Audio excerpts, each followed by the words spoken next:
I give a fuck? Why do I give a fuck? Why do I try so hard? Why do I care so much? Welcome to Why Do I Give a Fuck? A cross-cultural conversation between myself, Diane Tate, and Johanna Thompson. In these times of great struggle and possible shift, we ask ourselves, why do we give a fuck about any of it? How does the lens we see the world through impact what we see? And what do we do about it? Hello. Hey, so good to see you. Good to see you. How are things on the Isle of Wood and Water? It's wonderful. It's paradise. It's coming back together. Yay. Slowly, going, but yes, it's coming back. Yeah. Good. People are recovering there. I know that, you hear so much about what happens right after a storm, and then everybody forgets, the world just moves on. So how are things? If the world is moving on, things are moving on here as well on the island. It's just not back where it was, and people are still in the middle of their struggle trying to get back to where it was. So, but people are going easy. It's like comfortable, slow, but not all of the resorts are open. There's not as many people visiting just yet, but there is a flow of people coming back to the island. Folks need jobs. Roads still need to be fixed. I still haven't gone over to the side of the island that was most devastated. Montego Bay and the area that I live in is pretty. It seems pretty normal in this way. Gotcha. Mm-hmm. I don't know if I ever heard was there intense loss of life on the island, or was it mostly destruction of property? Lots of destruction of property, but then also lots of loss of life. And I don't know the actual numbers of that, because it's not like I was off the island so long to not know what the local news are. But for people that were in the more remote areas, there's still disconnection there. So there's still no lights in those areas. There's still roads that are like messed up and bad. I know that the military and the law enforcement here are going to different communities to do a surveillance of what's going on. Like my really good friend who lives up in Betheltown is one area that was pretty intensely devastated. She just last week had folks from the government to come up to her neighborhood and do a surveillance. And that's just surveillance and take like note of what has happened, and not with any actual knowledge or recommendations as to like when there's going to be support for repairs. So people are still trying to like get their self together in a major way here on the island. And people are still like looking for work, because if the major resorts are not open, that's one of the main economic vehicles here. Right. So all of those people at the resorts don't have those jobs. So you have a lot of people that are looking for employment, and the resources to do the repairs from the actual destruction of the buildings has been slow coming, because we're in a war. So transport and all of those things that are happening, it's just taking time. People are in good spirits, which is why I love being on this island, because like the vibration doesn't change as far as how people's energy goes, but it is slow rolling, and you can feel the stress and the tension of not having the same economic platform. Not platform, that's not the word I want to use. The same type of economic viability as when there's tourism coming true. Yeah, the stability and and here we are, getting ready to roll back into the next hurricane season. So I suppose folks on the island are used to that. I don't know. I don't know how you do it. Yeah, I don't know how you do it. I mean, I also live in Florida too. So like, hurricane season and this type of weather is the thing that's like the economic cost of having beauty and living in paradise and living in places that are always tropical. And the fact that we're having like all of this new environmental destruction on. Yeah, I know. I know. I used to live in Florida in a previous life, and it was North Florida. So, the South. The South. North Florida is the South still. Oh, okay. The South. Okay. Well, I have lived in the South almost my entire life. The only time that I was not in the South, we've talked about in previous episodes, was my 5 years, 6 years in Colorado for a hot minute.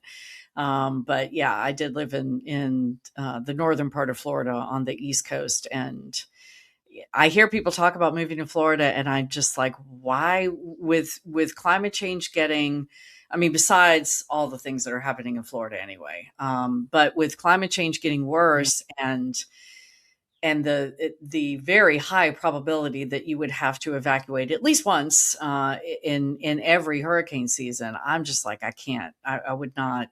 I wouldn't want to live in that. That's no offense. I know you love Florida, but I wouldn't want to live in that state. You couldn't pay me enough money to live there. But Well, sorry to all of our listeners or viewers in Florida, but yeah. Florida is a very hard way to go as far as like living goes, especially because of the administration there. So I love the tropics, and that is why I choose places that are warm, and I choose places where there's water so that I can see Yamaya every morning. I choose that. But if Florida was situated differently, or if California was more cost effective, those would be places that I would consider being that give you that kind of comfort, tropical way of living. Yeah. Well, that's definitely a difference in the two of us, because I moved up north to get, away from the heat, and which I know most people are like, what is wrong with you? I mean, if I had a nickel for every time people ask me, not so much now because I've been here for a minute, but when I first moved up here, people would say, oh, where'd you move from? And I'd say Charleston, South Carolina. Like, why did you move up here from there?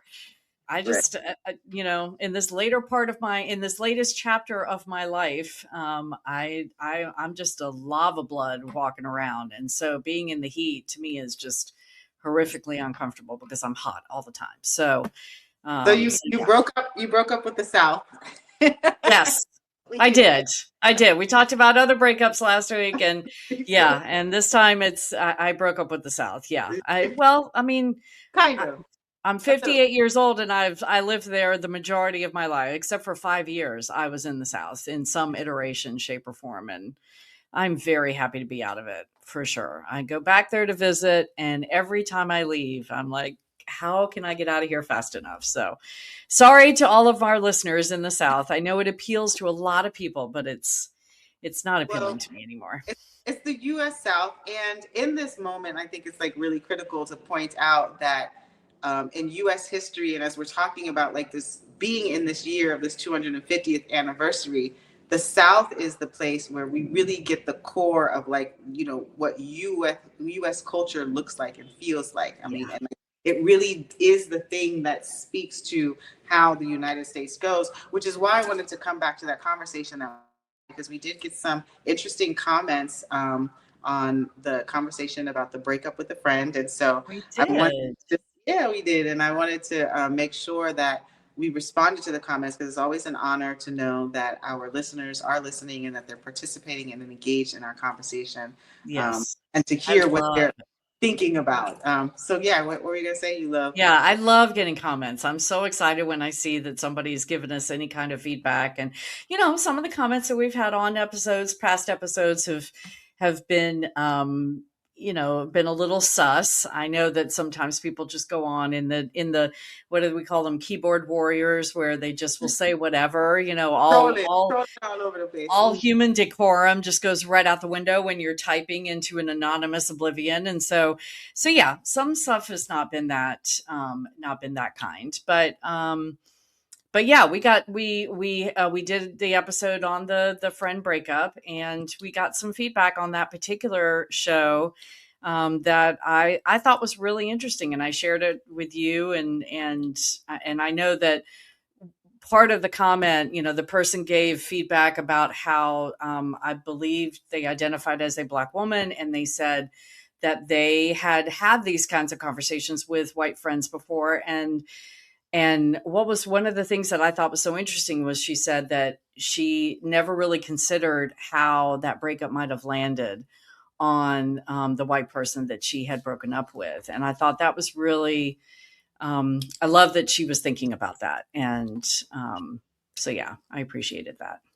Yeah, I definitely appreciated that. And a point of the conversation, I had some additional conversations about the episode. And one of the conversations was that there's so many important things that are going on in this world right now. Why are we having a discussion about, social relationships and intimacies where people are breaking up with each other? And one of the things that was critical, I think, that in both of us having this conversation is to model what it looks like to be able to speak into something that is bothering you. That's number one. Two, the part of it is to the point of the person who did offer the comment about not being able to, or not having thought about the impact on the other person. If we can model ways of extending the way that we are thinking about our relationships and everything like that, then it is helpful.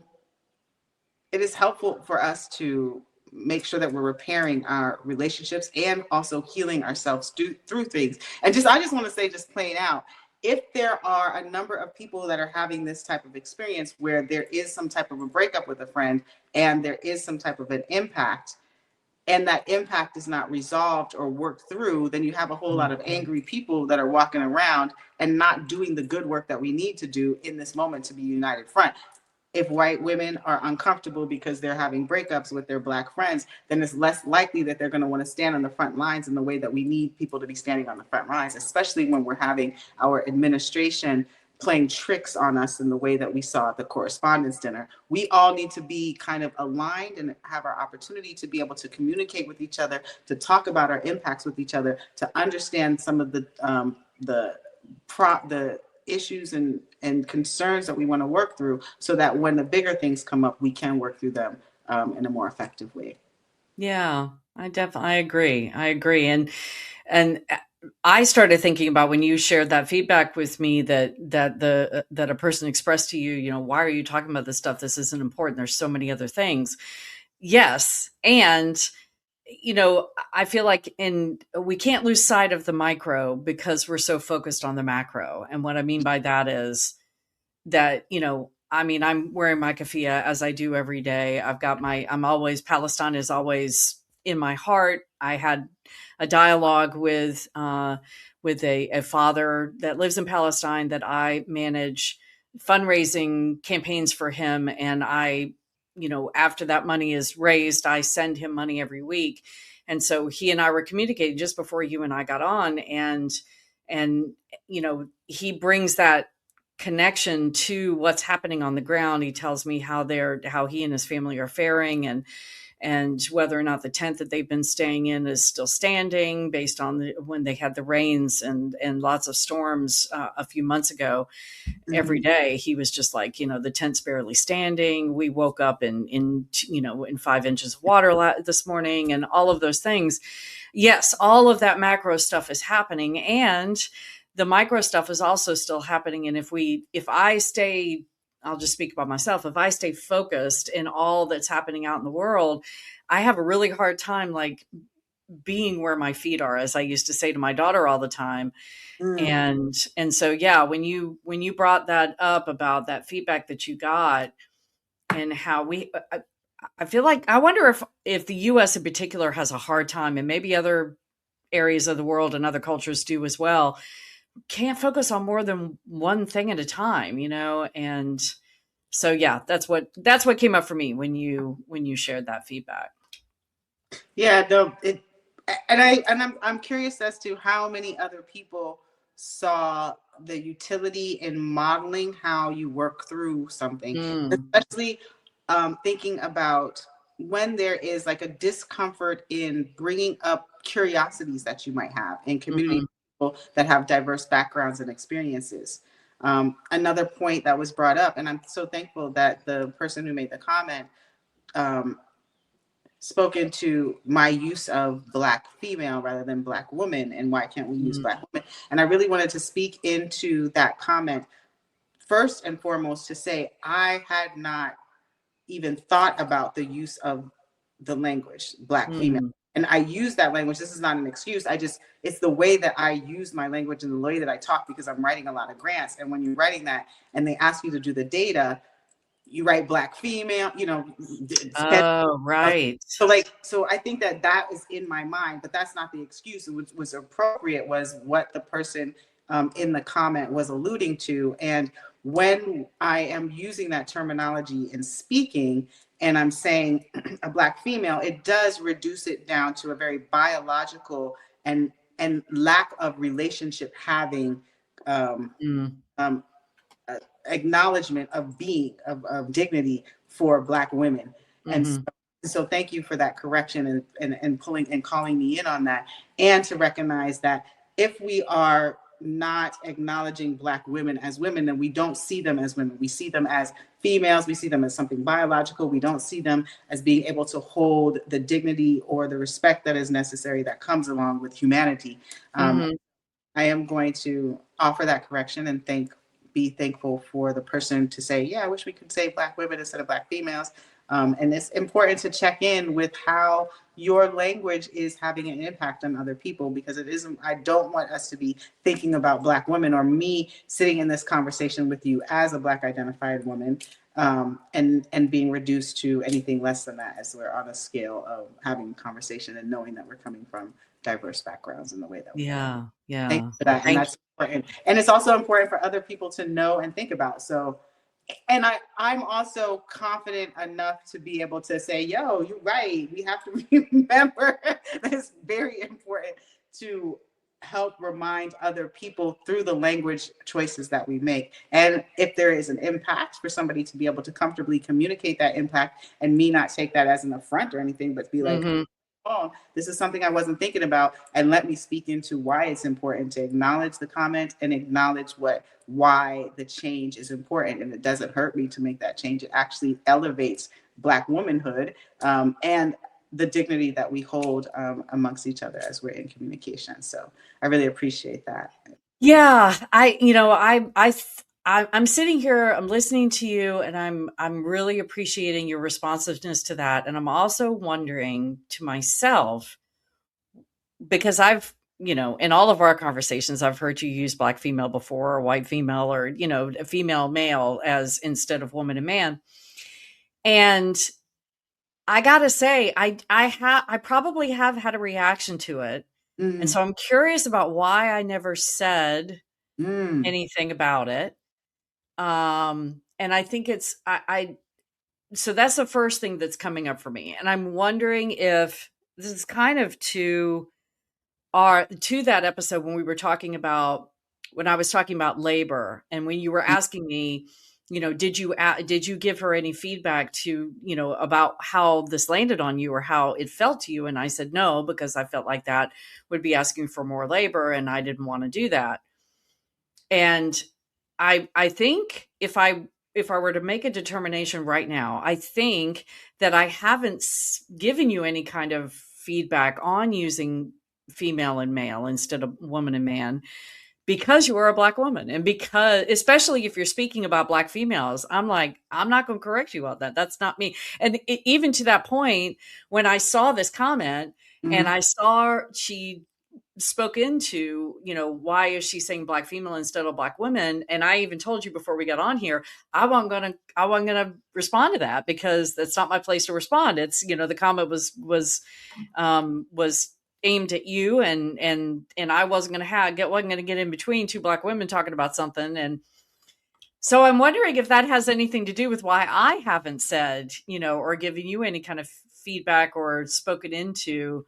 Because I do bristle at that, especially when men do it, white men in particular, but I've also seen Black men do it as well, using female instead of woman, especially or using girl instead of woman, the broad lexicon of calling all of us girls, but there's a distinction between boys and men.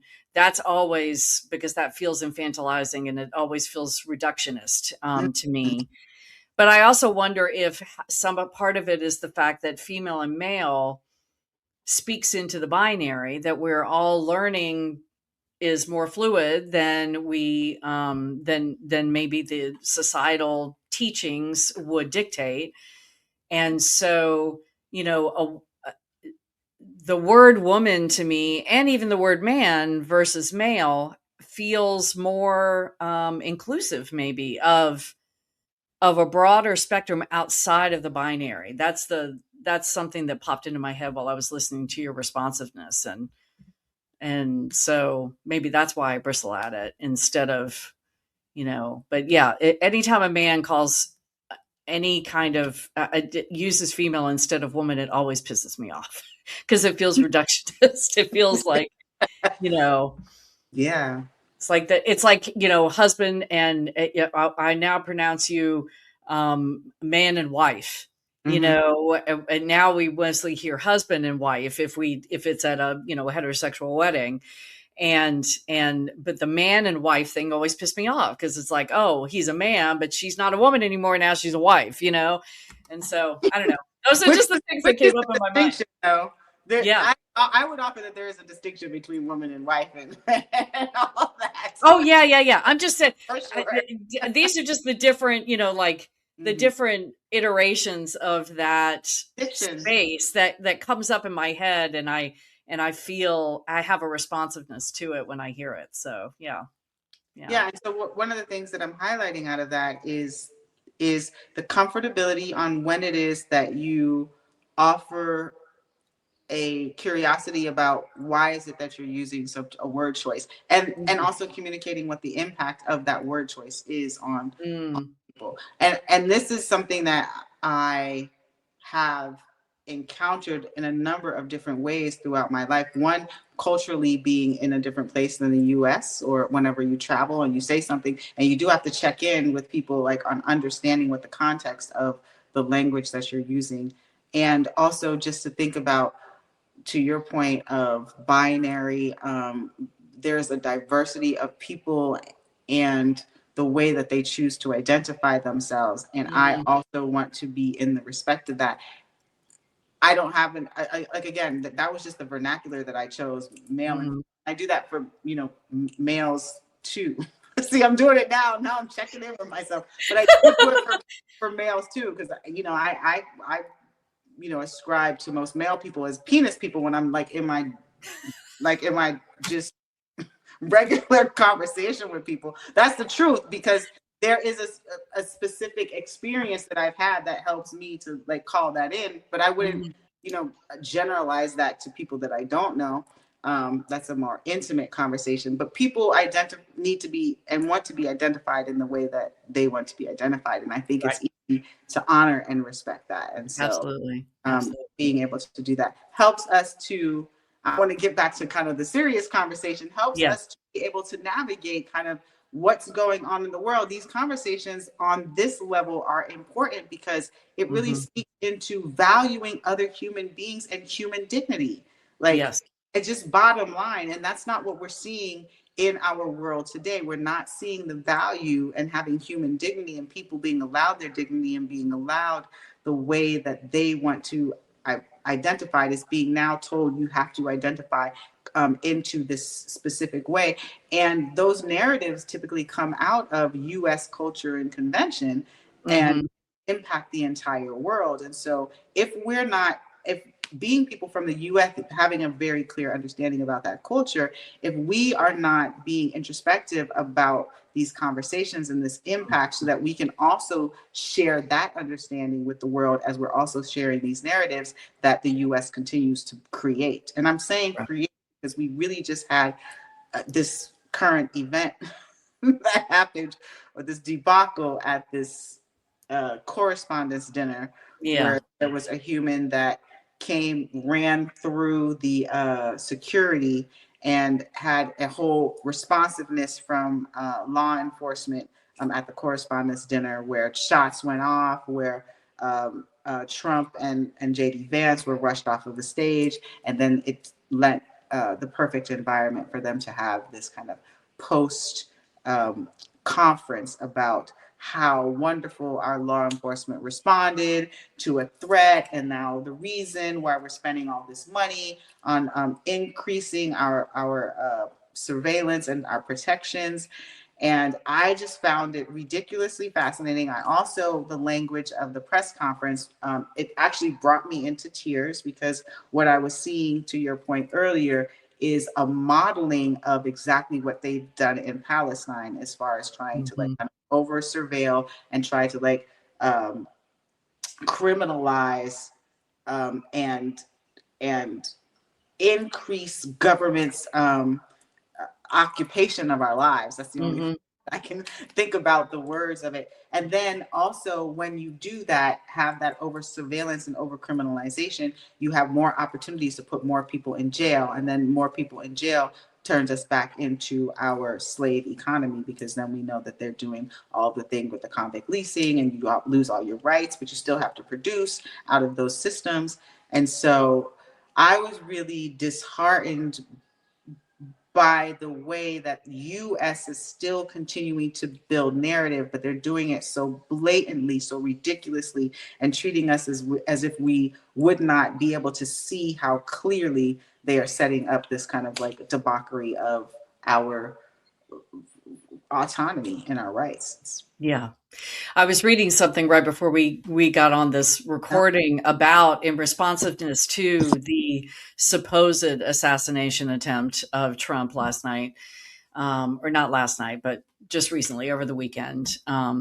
And they were talking about how, and I apologize to the content creator that posted this on the socials, because I didn't write down who shared it, so I don't have that ability to bring up their name and give them credit. But I thought it was a fascinating take on it, because they were in DC at a different dinner. There apparently there's another dinner that happens at the same time as the correspondence dinner, as a kind of response and rebut to more independent. So it's attended by more independent media sources and reporters and outlets than the White House Correspondents' Dinner, which is now just the corporate media that's been bought by this administration's followers and donors. And so this person who was relating the story was in DC, just not very far away from where the White House Correspondents' Dinner was happening. So they were having responsiveness to what happened in the city. This is to your point of creating these narratives and these storylines and the storytelling through a manufactured, it's all manufactured consent, right? So a manufactured experience of, oh my God, the president is, somebody's tried to assassinate the president again.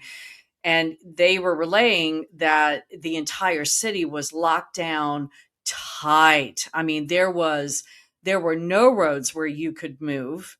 They shut down the entire city in responsiveness to that. There were corridors that people were allowed to move in. But first of all, they were all told they had to shelter in place in the entire city. It wasn't just in a 2-block radius of where the thing was, but it was the whole city. And then they had to shelter in place for a certain period of time. And then when they were allowed to leave, they were only allowed to go down certain streets and certain corridors, and everybody in single file line. And they had to, and this person that was relaying the story was doing it within the context of saying that this was a test, that creating the scenario, and I know you just said this, so I'm reiterating based on the words of this other person, that they created this situation so that they could see what it was like to shut down the capital of this country. And in a way to make, all of the residents of that and anybody that was within the radius of the city subject to a complete restricting of their movement and their ability to move. And so when I read that, and based on what I had already seen lots of people saying, and, I said it right off the rip, as soon as I knew that it had supposedly happened, I was like, it's fake. It's all been fake. Every assassination attempt that's happened on him has been fake. Even the one where his ear got nicked, it was fake. So but then I've seen the videos of what's happening inside the room, and it's all fake.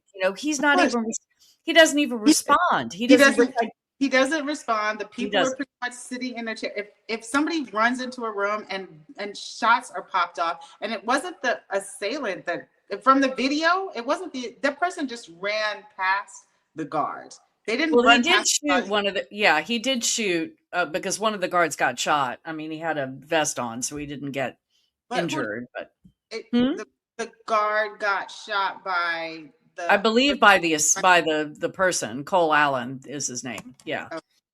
Yeah, Right. but I mean, nobody was hurt, but he never left the lobby, right? He never got into He never got into where the the room lobby. was, where anybody was, right, right. And yeah, From did the you see the video of the old guy sitting there eating his dinner while people are crouched under the tables? He didn't even stop eating. It's like clearly there was so much about that. First of all, the fact that somebody could run through that type of security. security in Yeah, the way that they ran through, the yeah, responsiveness in the room when a real threat happens is, you know, there would be some type of difference than people kind of sitting at their tables like, oh, what's going on? This is so I mean, interesting. yes, we're desensitized. I will grant you that. We are greatly desensitized to So shots happening outside of the room that we're in. But yeah, yeah, yeah, but I mean the level of threat, and then the language that they used in the press conference afterwards. It's just yeah. like always like these dog whistle Oh, choice yeah. of words that you know are using again to dehumanize people. To the earlier part of what we were talking about during this Right, episode, right. like dehumanizing people, creating a cause for wanting to put more economy into weaponry and over surveillance and all of the things that we know they're building up through technology. And then also this kind of test run, a model of what they've already done in Palestine. And I have not been to Palestine, but I've gone through enough simulations in the US of what people have experienced there that when I hear these things, I'm like, this is literally what I've been told is the way that people who look more like me are experiencing over on that side of the world.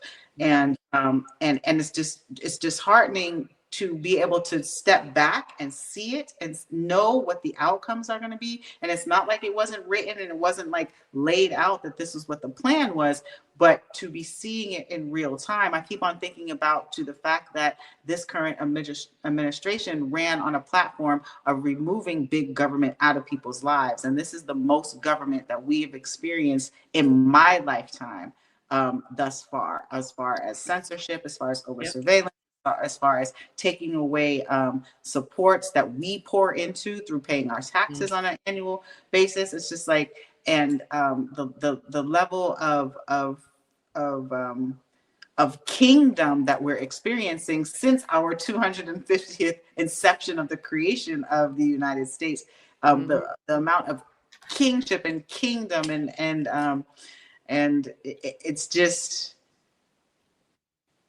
like, what is the US becoming? What I would almost say, what has it always been under the surface and now has become this blatant? It's the fear, the fear that they use as the core to every narrative. I mean, if we're, I think you and I are, and many others are already saying that this whole assassination attempt was fake.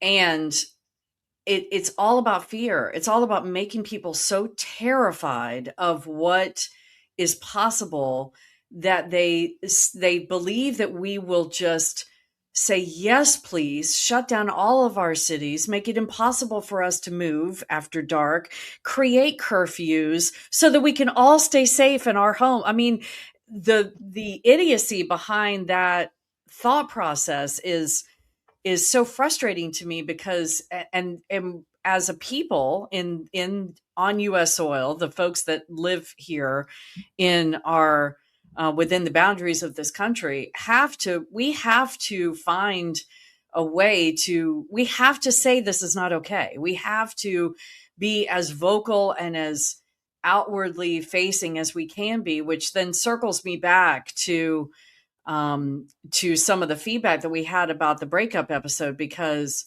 I think you had an interesting you had an interesting take on it, that if white people in particular can't figure out how to process our fears and our feelings around, you know, someone that we thought we were in friendship with who doesn't know, no longer wants to be friends with us, if we can bottle that up and don't know how to process it, and it creates these opportunities, and why we're the ones that need to be in the streets standing up to this and saying this is not okay, because we're the ones that have always experienced the level of safety above and beyond anybody that didn't look like us. So I don't know where I'm going with that. It just feels like, I know, I'm talking in circles, well, but yeah, I mean, I understand that for somebody looking outside of whiteness, losing that position of power where there's always a consistent amount of safety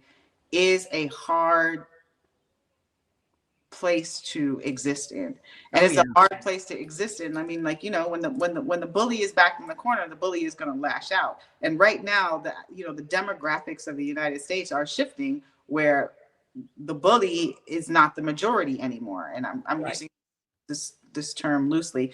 The bully is not in the majority anymore, and the bully is lashing out. And the bully has said, this is what the plan is going to be to reinstate my position and make sure that we're doing this through the tactics that have always worked throughout history, which is creating fear, because people in fear are then in a heightened sense of existence, right? And now we have to go to the biology of it. Their amygdalas and only having them make choices that are very black and white. It's very hard for you. What is that? The reptilian brain. Yeah. You know what I'm saying? It's very hard for you to sit back when you are in a state of fear, other than to say yes and no, like that, because that's the choice that you're making. Your body is going to make fight or flight, flight or freeze. Yeah. It's a very binary way that you make decisions when you are in fear. So the tactic that they're using is a tactic that is actually brilliant and makes the most sense, because you're just going to get the yes or no. Yes, do you want safety? And this is the way that we're offering you safety. Now we're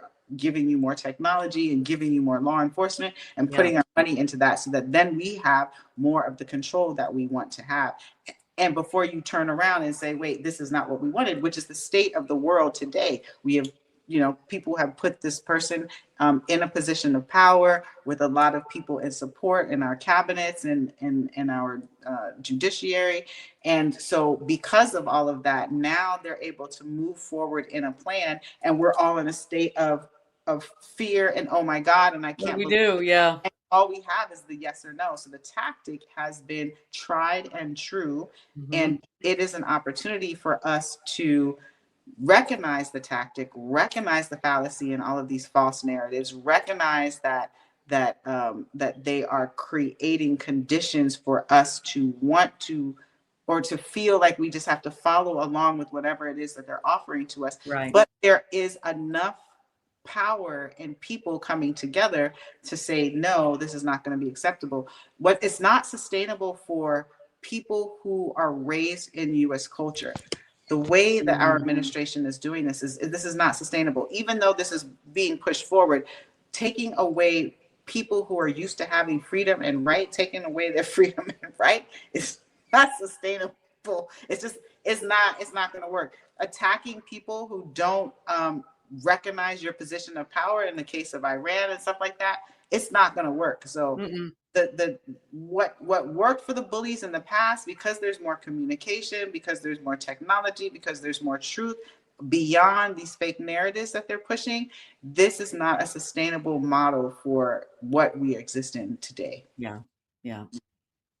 Well, I really appreciate this conversation, and I appreciate the responsiveness that folks have come into our comments section on YouTube and have shared with us how whatever they've heard on any given episode has impacted them. And I want to take just a quick moment to say to folks, because we actually have, it's interesting because we do an audio version of this that goes on all of the platforms that people get their audio podcasts from, Apple Podcasts and Podbean and Spotify, which we're not supposed to be doing that anymore. And, but they can't do comments. They can't comment in those platforms. And so I want to invite people who like to listen to and if they have access. So, it's very interesting. We have a very different, just talking about our listenership, we have a very different look to our listenership on the audio platforms than we do in YouTube. We have over 55 countries represented of people that are listening to our podcast on the audio platforms. Yay! Shout out to everybody that is out there that listens. We got a lot from Vietnam just last month. We got in one day. It just exploded. So anyway, I love looking at our statistics on the audio platforms and seeing which countries, what new countries have we gotten folks from today. But then the YouTube is a little bit different. It's moving differently. It was all USian in the beginning, and now we're starting to get some more countries kind of involved. But I want to invite people who might be listening to us on an audio platform that if you have access to YouTube, you can listen if you prefer to listen and not watch. I don't know why you wouldn't want to see our beautiful faces, but if you prefer to listen, you can listen on YouTube. You can, there's an audio version that feeds directly to our YouTube as well. So the great thing about it is that you can comment on what you hear, what you liked, what you didn't like. If you have any questions for us, that's all wonderful. So I encourage anybody that listens to us on the other platforms to come and check us out on YouTube, because they'll have the opportunity to interact with us and to share comments, because we love hearing from our listeners and our viewers and getting feedback and being able to communicate with you. So, but just to let you know, if you are not familiar with how YouTube works, if you subscribe to our channel, which I highly recommend you do, you also, Let's get some more subscribers and a little yes, more. we need more subscribers. We hit one level and one platform, but we want more. But also too, once you subscribe, there's like a little bell under the subscription button or right next to it. And if you click on that, you can set your notifications to get alerts every time we have a new upload. If we go live or that kind of thing, you'll get a notification. So I encourage you all to do both of those things: subscribe and click that notifications bell, and make sure you get all of our notifications of when we are on and when we upload new episodes. And please leave a comment. We would love to hear, because we really appreciate that person that came in and let us know what their feedback was on last week's episode. So want to hear from you, because it makes our conversation so much more robust. It does. It really does. It really does. We do. All right. Well, thank you, my friends. We'll see you next week. All right. Why do I give a fuck? Thanks for joining us. Until next time, as you move throughout your day, continue to ask yourself, Why do I give a Why Do I Give a Fuck is produced in collaboration with Johanna and Diane. Music by Norwegian musician Water. See you next time.